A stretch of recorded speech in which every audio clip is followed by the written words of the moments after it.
this quilt comes out of our archives, and it was made by an enslaved woman, and just the women and the children, no men, lived in a space about as big as this room.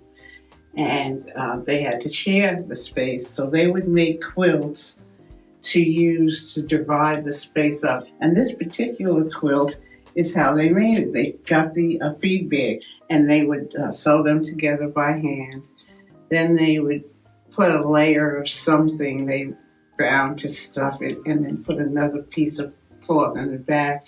And then they would take the string that tied the top of the quilt, and they use that to knot them. So every couple of inches, you'll see a knot that holds this whole thing together.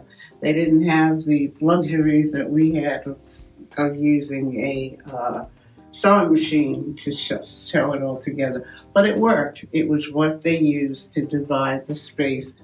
Over here is a quilt of my family, and this part of it goes back to Captain John Pedro, who came to this country from a place off the coast of Africa.